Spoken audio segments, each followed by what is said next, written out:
तो बेटा ये हम नेक्स्ट पार्ट करेंगे नॉमेनक्लेचर का, जिसमें हम फंक्शनल ग्रुप के नॉमेनक्लेचर स्टार्ट करेंगे। एंड फर्स्ट फंक्शनल ग्रुप जो हमारे पास आता है, एक चीज़ आप लोग याद रखना कि ये जो अरेंज किए हैं these are according to their priority. तो प्रायोरिटी ऑर्डर याद रखना हमारे पास इसलिए इम्पॉर्टेंट है क्योंकि कहीं पर अगर हमारे पास दो फंक्शनल ग्रुप अटैच होते हैं तो वहाँ पर नेमिंग में हम किसका आगे का नाम यूज़ करेंगे, मीन्स किसका प्रीफिक्स यूज़ करेंगे और किसका सफिक्स यूज़ करेंगे, तो वहाँ पर वो चीज़ हमारे पास डिफ़िकल्ट हो जाती है। वो डिसाइड करता है हमारे पास प्रायोरिटी ऑर्डर। ठीक है बेटा, तो सबसे पहले हम लोग देखेंगे functional group that is carboxylic acid. Carboxylic acid is COOH। इसका प्रीफिक्स जो हम यूज़ करते हैं वो यूज़ करते हैं कार्बोक्सी, एंड सेकेंडरी सफिक्स जो यूज़ करते हैं दैट इज़ ओइक एसिड। ठीक है, तो सेकेंडरी सफिक्स हमारे पास, अभी तक हमने सेकेंडरी सफिक्स यूज़ नहीं किया था कहीं पर भी, लेकिन अब हम सेकेंडरी सफिक्स यूज़ करेंगे। और सेकेंडरी सफिक्स बेटा जब वो हम लगाएंगे तो वो हमारे पास मेन जो प्रिंसिपल फंक्शनल ग्रुप होता है उसका सेकेंडरी सफिक्स यूज़ होगा। ठीक है, what is principal functional group? जो प्रायोरिटी टेबल में सबसे ऊपर है वो प्रिंसिपल फंक्शनल ग्रुप। तो अगर किसी कंपाउंड में मेरे पास दो चीज़ें लगी हुई हैं, एसिड एनहाइड्राइड और एस्टर, तो प्रायोरिटी टेबल में ज़्यादा ऊपर एसिड एनहाइड्राइड है, then it is our primary functional group. ठीक है, तो एक एग्जाम्पल हमारे पास है, एक एग्जाम्पल इसका कर लेते हैं। ये है मॉलिक्यूल। अब एक चीज़ आप याद रखोगे कि जब भी हम प्राइमरी फंक्शनल ग्रुप डिसाइड करेंगे तो वो जो मेन फंक्शनल ग्रुप होता है बेटा, वहीं से नंबरिंग हम लोग ट्राई करते हैं कि उसको कम नंबर मिले। तो ये लास्ट में COOH लगा हुआ है, तो इस कार्बन को 1 नंबर देंगे, 1 2 एंड देन 3 4। तो 4 कार्बन के लिए हो गया हमारे पास ब्यूट। ये होगा ब्यूट। ब्यूट के साथ एन नहीं है, 2 पर इन लगा हुआ है, तो ब्यूट 2 इन। अब ये प्राइमरी सफिक्स लगा दिया मैंने। प्राइमरी सफिक्स के बाद मुझे सेकेंडरी सफिक्स भी लगाना है, तो हम यहाँ पर ई नहीं लगाएंगे क्योंकि वो सेकेंडरी सफिक्स बेटा हमारे पास वोवल से स्टार्ट हो रहा है। ठीक है, तो ई यहाँ पर नहीं लगाएंगे, सीधे पोजीशन लगाएंगे फंक्शनल ग्रुप की 1 ओइक एसिड। ओइक और एसिड के बीच में गैप है, तो ओइक और एसिड को मैं ऐसे अलग अलग लिख सकती हूँ, लेकिन आप लोग किसी नाम के बीच में गैप नहीं रखिए। ठीक है बेटा, नेक्स्ट हमारे पास है सल्फोनिक एसिड। सल्फोनिक एसिड होता है SO3H। इसका प्रीफिक्स यूज़ करते हैं सल्फो एंड सफिक्स यूज़ करते हैं सल्फोनिक एसिड। तो जैसे यहाँ पर SO3H है तो वो सल्फर तो हमारे पास नहीं काउंट होता ना, तो 1 2 कार्बन काउंट होता है सिर्फ, सल्फर काउंट नहीं होता, 1 2। तो ये हो गया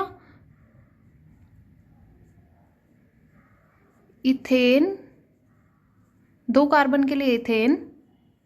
अब ये वोवल से स्टार्ट नहीं हो रहा इसीलिए मैंने ई लगा दिया, 1 सल्फोनिक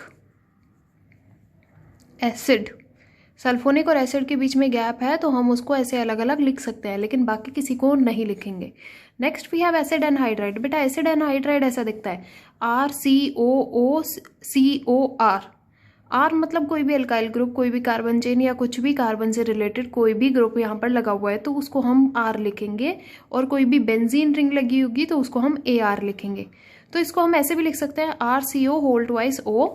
एंड इसका जो नाम आता है, इसका पूरा नाम आता है हमारे पास, प्रीफिक्स सफिक्स अलग अलग नहीं लिखते हम लोग, एल्केनोइक एनहाइड्राइड। एल्केन, जिस एल्केन जितने कार्बन होंगे, क्योंकि ये आर और ये आर हमारे पास सेम होता है, सो इट इज 2 कार्बन दिख रहे हैं, 2 कार्बन, ये 2 कार्बन, तो दो ही कार्बन यूज करेंगे हम, 4 नहीं करेंगे।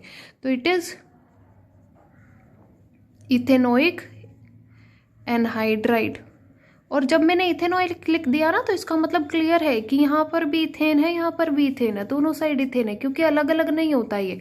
RCO2O लिख रहे हैं ना जिसको हम, तो ये अलग अलग हमारे पास नहीं होगा। नेक्स्ट हमारे पास आता है एस्टर।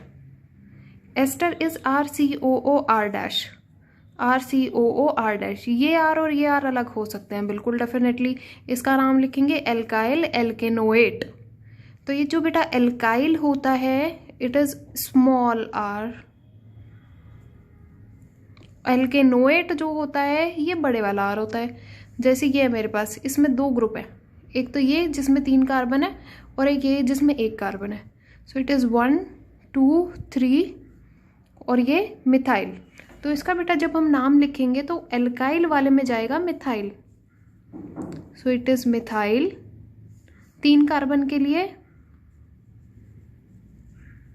प्रोपेनोएट। तो इसका नाम इस तरह से लिखते हैं। तो ये हमारे पास एस्टर तक हमने 4 फंक्शनल ग्रुप अभी के लिए किए हैं। एस्टर के बाद बेटा हमारे पास आता है एसिड हैलाइड। एसिड हैलाइड होता है RCOCl। R मतलब कोई भी अल्काइल ग्रुप। इसका भी हम लोग कोई प्रीफिक्स नहीं लिखते, लेकिन नाम के पीछे ऑयल हैलाइड लिखते हैं। तो 1 2 कार्बन, तो ये हो गया इथेन ऑयल। ई नहीं आएगा अब यहाँ पर, क्योंकि ये हमारे पास किससे स्टार्ट हो रहा है, वोवल से। इथेनॉयल क्लोराइड। ब्रोमीन लगाए तो इथेनॉयल ब्रोमाइड। ठीक है, यहाँ पर एक्स हो सकता है, ब्रोमाइड हो सकता है, आयोडाइड हो सकता है, फ्लोराइड हो सकता है, कुछ भी हो सकता है।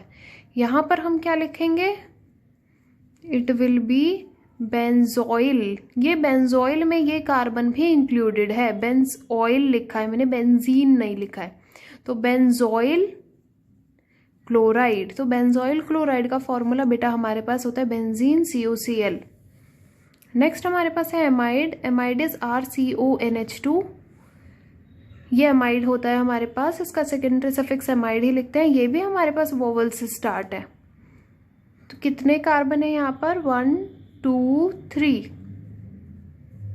प्रोपेन, ई नहीं आएगा क्योंकि वोवल से स्टार्ट है, एमाइड।